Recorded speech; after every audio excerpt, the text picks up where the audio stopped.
Welcome to 15 Minute Theatre, the only review show that squeezes a whole production into 900 seconds. The date is the 7th of February 2018, and we've just been to see Young Frankenstein. Open the house.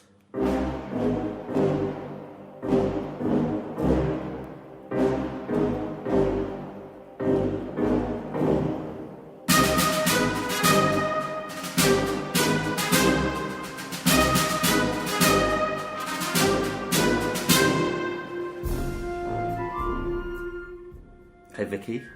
Hi James. How are you? I'm alright, thanks. How are you? Yeah, very well today, thanks. Good. Just today. Only today. But only today, but you know, that's a shame. who knows what tomorrow will bring. Hopefully it'll also be well tomorrow. I'm hoping so. Okay, so we've just been seeing Young Frankenstein at the Garrick Theatre. Indeedy. I'll give you a little fact file about it, if I may. Oh, alright. Okay, it was adapted from the film by Mel Brooks. Yeah. Directed by Susan Stobart. Written by Mel Brooks and Thomas Meehan. And notable actors, Hadley Fraser played Dr. Frankenstein. Leslie Joseph, Frau Blucher. Ross Noble was Igor. And Summer Strallen was Inga. Yeah. Was at the Garrick, and it's running until September 2018. Yeah, if you say so. It is. Okay. So, do you want to give us a synopsis? Yeah, okay. I feel that you don't really feel the synopsis. You seem always reluctant when I ask you to do it. Well, because I feel like it's a lot of pressure. Well, I think it's good for you to have a bit of pressure. I have pressure all the time. It's basically the Frankenstein story, but with a Mel Brooks twist. If you don't know the Frankenstein story, it is about bringing a dead person to life who is a monster, and that's it. That's amazing. You've outdone yourself this week. Do you care to elaborate on it? No, I think that'll do. It's like I said, it's a Mel Brooks film turned into a musical, basically. It's based on the film, and if you've seen the film, that is the synopsis. Yeah, absolutely right. So, first impressions. What do you think? Well, I felt... Well, I start off, I couldn't really warm to it. I felt like it was a cross between a pantomime and a carry-on film.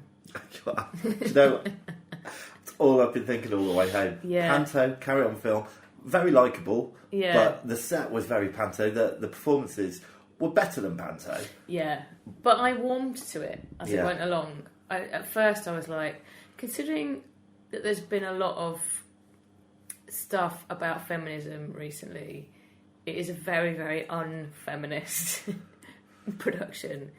There's a lot of boobs. It's very sort of Babs Windsor. It's very picture postcard, isn't it? Yeah. It feels a little bit dated. The humour feels a bit dated. Yeah. To me. And I think if people are a big fan... I've seen the film. You haven't seen the film, have you? Or you can't remember? I've seen bits of it. I haven't seen it the whole way through. Okay. Sorry.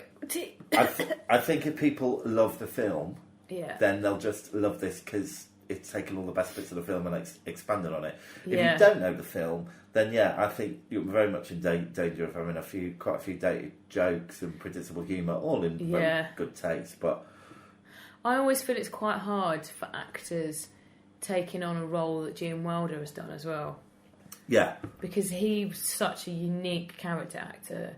I think it's very, very difficult for anyone to try and emulate him or better his performances. So we're talking about Hadley Fraser here, who played Dr. Frankenstein. He was good. I thought it was alright. They did try and make him look like Gene Wilder. He had the same colour hair and it was a bit curly, wasn't it? Yeah, and I think that's one of the dangers of this type of theatre. If you're going to, a bit like when we went to The Exorcist, you're going to see a well-known film, and basically they're trying to recapture that film on the stage, and I don't see the point. They should just kind of go completely the other way if they can. Yeah, but I do think this was better than The Exorcist. Oh yeah, it was better than The Exorcist. I mean, it was good. It was a very professional cast. There were some... I did laugh out loud. There were some good jokes in it, but I only laughed out loud twice. Okay. But there was a lot of people were laughing, weren't there? Yeah, but again, I think a lot of people who have gone to see it are people who are big fans of the film. Yeah. Because when they did the big finale number, people were cheering at, you know, the line, you know. Yeah, but I laughed at in the big finale. Yeah, but you weren't cheering at it. Well, no, but they were all drunk. Should we talk a little bit about Leslie Joseph? Yeah. That bird of a feather who played for Abucha, or Blucher or something like that. Yeah. What do you think of her? I thought she was good. I don't think she was outstanding, but I thought she was good. She had a good stage presence. Very solid performance. Yeah. I did actually see her in Panto once. Oh no, I'm not thinking of her. I'm thinking of Anita Dobson. They are not the same person. They are not. Strike that from the record. I liked her. I thought she was good, and my eyes were drawn. Sorry, my eyes were drawn to her when she came onto the stage. Yeah, she was very entertaining. Yeah, and what about Ross Noble as Igor? I thought it was a bit over the top, but again, but thinking about it, that is quite Mel Brooks, isn't it? Yeah, I mean, he, out of all the characters, was probably the most like the one for the film. Yeah. And he hammed it up, but I thought it was good. Yeah. And like when they did the songs and the numbers, it was quite entertaining. Yeah, no, it was. And the numbers were very short. Yeah. Are you saying that's a blessing? Well, yeah. After the divide, shortness is something that we're really into. Yeah, I mean, it whizzed by, didn't it? It was 2 hours and 20 minutes. And some were better than others. And there were some funny moments, and I laughed out loud a bit. Yeah. I enjoyed it. I I think it's a jolly romp. Yeah. And I think, as I said, it's difficult that it's so unfeminist. It's so old. But then I guess what Mel Brooks was doing, he was parodying those horror films that were like that. Yeah. So that's purposeful that he's done that. Well, it is, but the problem is, he was parodying films 40 years on from the films. Yeah. We're now 40 years on from that. Yeah. So it's tough. What did you think about the staging? I thought the staging was pretty good. Some of the backdrops were a bit rope. There's a lot of backdrops, wasn't there? It was very panto. You'd have a backdrop and then you'd fly in a bit of set. But then that again is probably part of the he's parodying the rubbishness of those old horror films. Yeah, probably. So that is part Although of the thing. I would like to say for the record, those old horror films were not rubbish.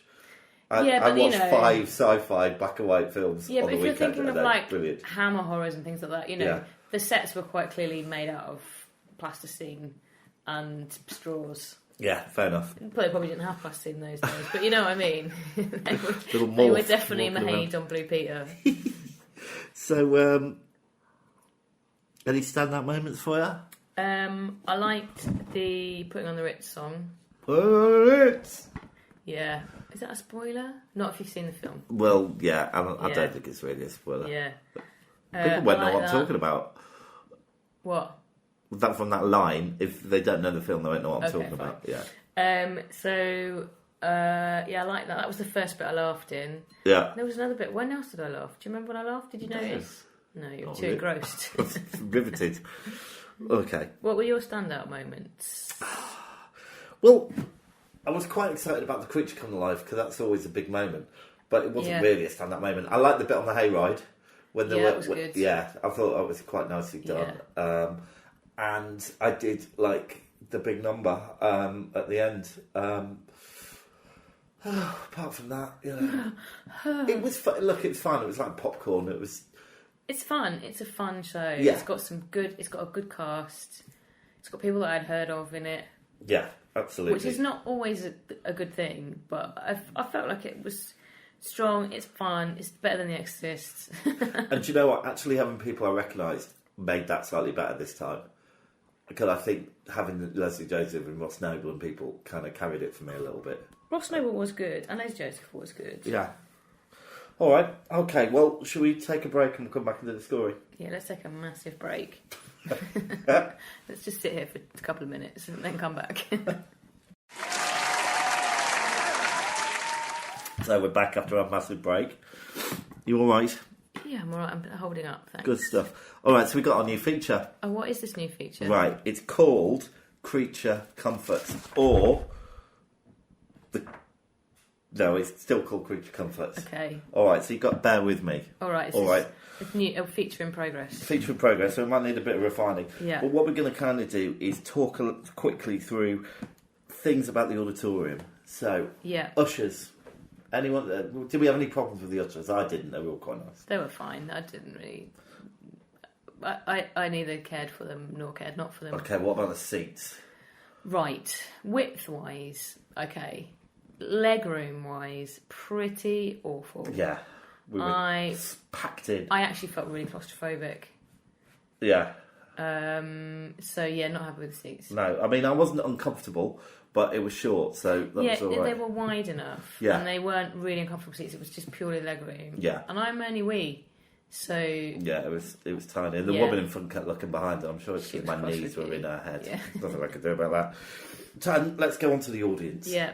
Oh, God. There was this guy in front of me who leaned forward the entire time. So all I got was his huge head in the middle of the stage. That really annoyed me. I feel like rating the audiences. I know I complain about the audience quite a lot. We're not going to rate them. We're just talking about them. And we have quite a rowdy bunch next to us. Yeah, I didn't mind that, though. I think they had... They were all right, yeah, they were fine.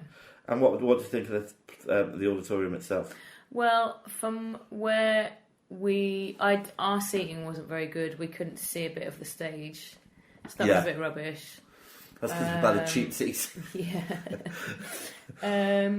It was quite nice. It was a lot of I liked it. A lot of gold leaf. It was a gold. Which I always think denotes quality. Oh, there you go. All right, so we're not going to score this, but I have made a comfort colour chart, which really works well on podcasts. Listeners obviously. are going to love this. But it goes from a very light colour, white, to a very dark colour, black. And I know neither white or black are colours, so please don't write in and say that. So what there are other colours in between. Yeah. We've got a green, blue, green's red, kind of middle, yellow. There's many colours there. So out of comfort, what would you give it? Dark being the worst. See, I'm tempted to go around this kind of area. James is indicating a brown. This is really going to take off, isn't it? I can sense it. I'd also go for the brown, so dreary we're going to give it a brown, which is like third from the worst. Yeah. So we're going to give it a brown comfort colour rating. Yeah, okay. I don't know what this means. well, that's just what it means. So the Gareth gets a brown rating from us. I mean, it doesn't sound good, does it? No. What we're looking for is white, yellow, orange. Really, that's what. If you're a theatre, that's what you want. Yeah. What you don't want is a brown, grey, or a black. Yeah. Okay. I'm not sure this sits right with me. Well, you're the one that wanted to stop the water feature. Yeah, I'm just not sure that a colour chart and a podcast is the best way to go. We'll try it. It's going to be Let's amazing. see if anyone's got any comments on the colour chart. Please let us know. You can right. Okay, let's get on to the scores. Okay. All right, I think you should go first this week. Oh, damn it. Okay, performances. I think actually generally were pretty strong. I think, as I said, it was really panto. But I think that's the way it was directed, so I feel like I can't judge the actors for that. Yeah. So I'm going to go for an 8. Okay. I thought the performances were strong. I enjoyed the leads. Yeah. None of them bothered me. And none of them bothered me. They didn't. Going to this play, none of it bothered me. I'm going to give it an 8.5. Oh, 8.5. Yeah. Boom. Okay, staging and technical. Right, well, I liked the snappiness of what it was very colourful. It was very They had some good pyrotechnics. They did have good pyrotechnics. The pyrotechnics were very good. Yeah, I'm going to give it 7.5. I'm going to go for a 7. Okay. Is that it?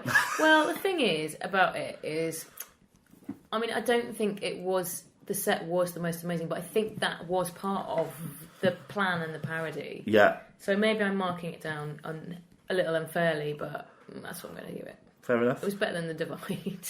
Okay. And what about narrative, plot and music? The songs were pretty jolly. Yeah. The narrative was the same as the film. Yeah. Plot, same as the film. I'm going to go 7.5. Okay. All right. For all the same reasons that you've said, I'm just going to mark it slightly lower. I'm going to give it a 7. Oh. I think 7's a good rating. I nearly went for a 7. Yeah. Originality. Okay, well, it was taken straight from the film. Yeah. So I have to mark it down for that, unfortunately. So I'm going to give it a 6. Although there was an extra 20 minutes that wasn't in the film at the end. Was there? Yeah. So the film ends with the big showstopper that we saw. Right. And then all the bit after that is all kind of new, I think. Okay. Unless I've forgotten the film completely. Oh, well, I wouldn't know. Anyway, what do you think? I'm going to give it a 7 again. Okay, did I tell you I was giving mine a 6? Yeah, you did. Great. Thanks for reiterating that, though. And finally, was it worth it? Yes. Yes. I wouldn't go and see it again. No, I wouldn't. But if somebody was like, oh, I want to go and see something entertaining, I'd say, go and see Young Frankenstein, don't go and see The Divide. That's what I'd say. I'd take my nieces to see it. Yeah, I would. They'd enjoy it. Yeah, I think it's a fun thing. I'm going to go for a 7.5. Good stuff. And I'm going to give it a 7, which I think is a fair score. Yeah. All right. Okay, so I'm going to work out the scores, Vicky. If you'd like to tell the listener what we're going to see next. Do you know what? I can't actually remember what we're going to see No, next. nor can I. I knew that would happen. I could look in my calendar. Yeah, go on. But I may need to do some bumbling around. We are going to see. We are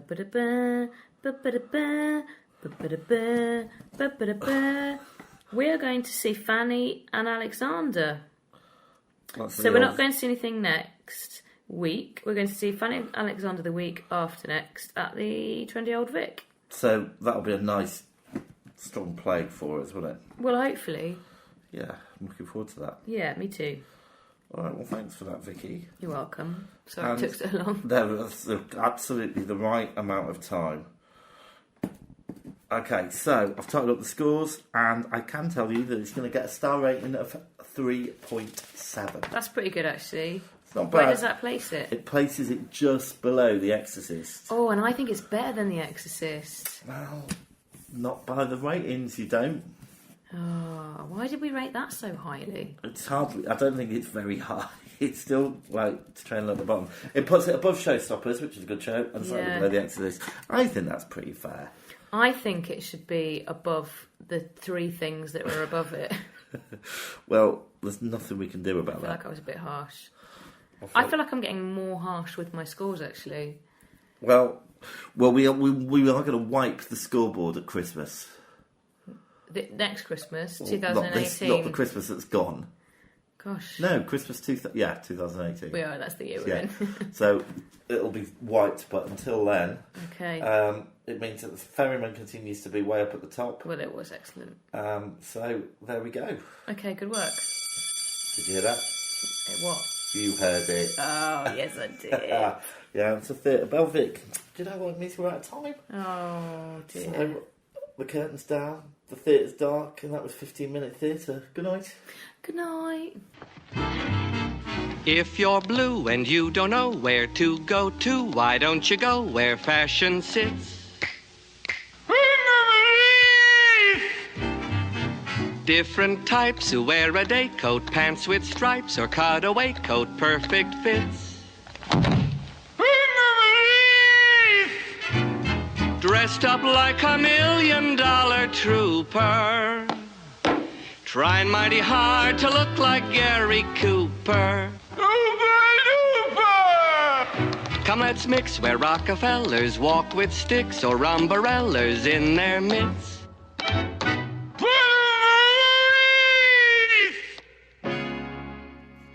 If you're brave enough to have your theatre production reviewed, please contact us at 15minutetheatre@gmail.com.